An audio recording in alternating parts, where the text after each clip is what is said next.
Okay, so what we're making today is called a flatbread pizza. And I have some of this lovely, just flat out, and just like a, kind of like a tortilla kind of looking thing. They're pretty thin. I mean, here's two of them. We got that. We got a little pan to put them in. Aluminum foil so we don't have to, wash the pan again. And today for the toppings, I have turkey pepperoni, a great alternative for regular pepperoni. Some leftover farmer's ham that we got from Walmart that's, been in the fridge for a little while. You can use different kinds of cheese. I like cheddar cheese, but you can get the pizza variety, the Italian with 4 cheese, whatever. The cheese part is your preference. And I got bacon bits, as well as pizza sauce. Now the pizza sauce, you can pick whichever one you want. Really, that's one of those things that individuals like. You don't want it extremely watery because then you're gonna have to put more on it and it'll soak it and make the cheese slide off. But anything you want. You might sometimes want a little extra because again, this is it's like a thin crust, so you might want a little extra to dip it in.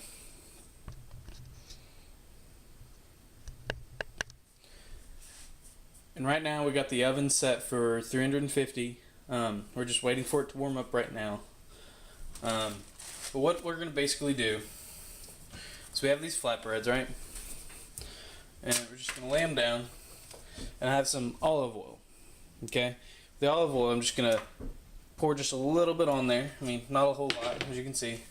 And then I have this regular paintbrush thing that I use for basting, but if you just have like a basting brush or something, all you can do is just rub down the oil on one side of this.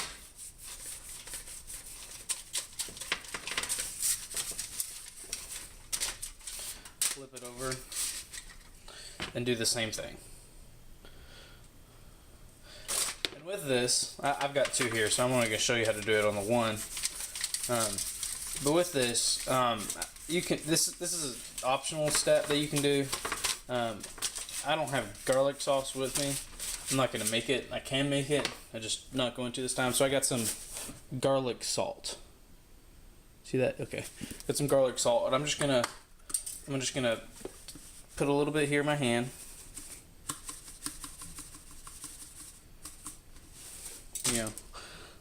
Not a whole lot. I'm just gonna sprinkle that over the one side of the crust. Now I'm gonna save this for the next one.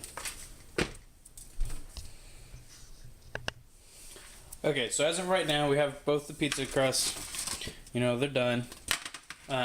So the next thing that we're gonna do is we're gonna put these two just like they are in the oven for about 8 minutes. What this is gonna do is that this is gonna allow the flatbreads to get that crispiness that we all like with flatbreads, pizzas, and so it's just starting that process ahead of time. So we go ahead and get it sort kind of like that because look at it right now, it's kind of flimsy. But with that in there, it'll bake the garlic salt in there and the olive oil, and it'll allow it not to stick, as well as it'll give it that nice to textural crispiness and crunchy that we all like with flatbreads.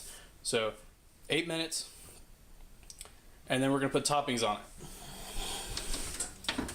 it. Okay, so it's been 8 minutes, and if you remember before, these crusts were very oily and glistening to the look, but if you look at it now, be careful, it's kind of hot. It's very thin and very crispy.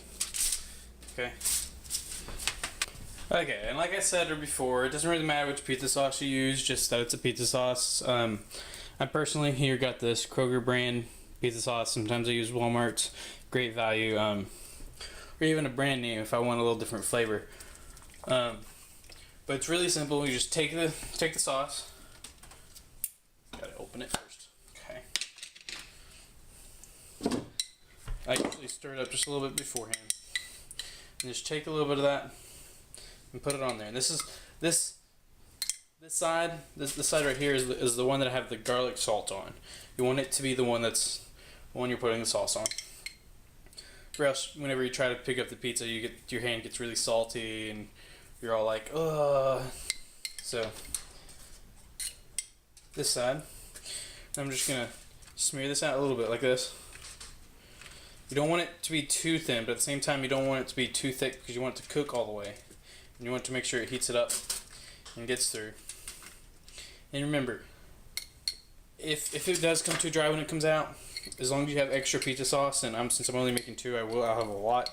You can always use more pizza sauce or marinara sauce or a pasta sauce. In some cases, you can actually use pasta sauce. You can use it as a dipping sauce with your pizza. So don't worry too much about whether you get it too dry or not. Just worry about, getting as close as you want. But if it's not perfect, always go skimpier than overboard, because you can always add more sauce. You can't always take sauce away. To the same side, opposite side.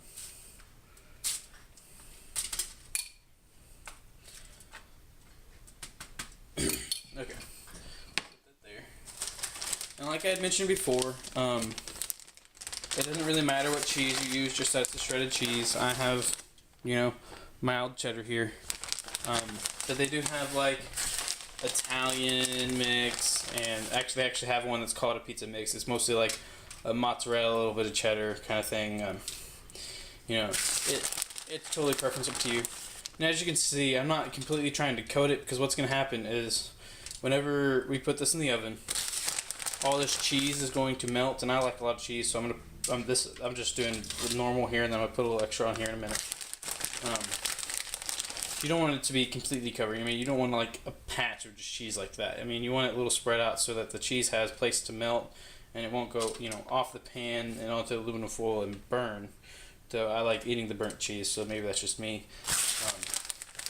You just want it kind of like this, and since I only have a little left, I'm gonna go ahead and finish it off. Like this. Okay. Next thing that I have the turkey pepperoni I mentioned earlier. Again, it's you can use real pepperoni, you can use sausage. At this point, you can put any kind of toppings on it you want. My family, when they made it yesterday, they had black olives. They had chicken and peppers and whatnot. I'm just a meat lovers kind of guy, so I just got this turkey pepperoni here, and I'm kind of spacing it out a little bit. Just a few slices. Then I got the Old Farmer's ham, the extra lunch meat that we have that's been in the fridge for a little while, and trying to find ways to get rid of it. Just gonna crumble it up and sprinkle it over.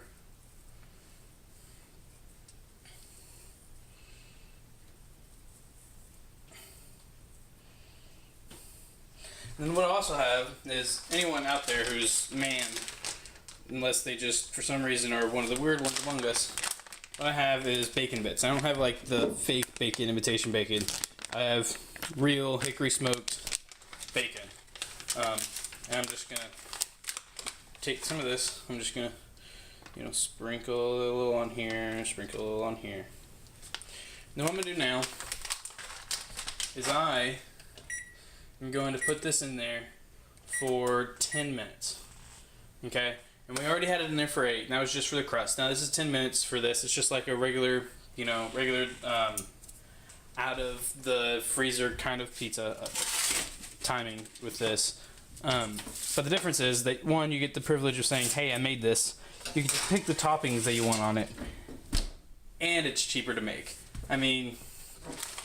This, I don't know what it usually costs, but I got this for $1.79 when it was on sale.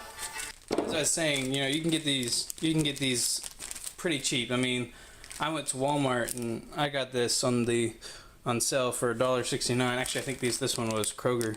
But you see, especially like bread products like this, you see them on sale all the time. Okay, so I just took the pizzas out, and I'm just gonna show you real quick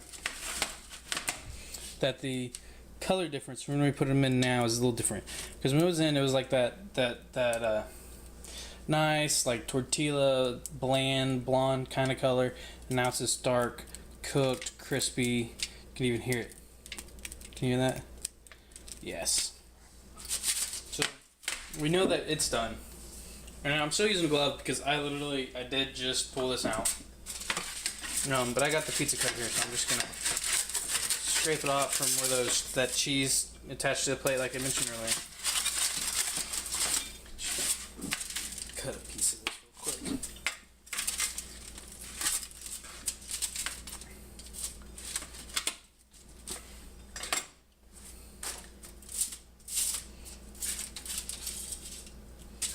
know, it looks pretty dang good, and you can kind of hear how crispy that is. And there you have it. And if, like I mentioned earlier, if you need more pizza sauce, you know, just put it on a plate, and you can just dip it and eat it. But as for me, this is delicious, and thanks for tuning in, guys, and I hope you learned something.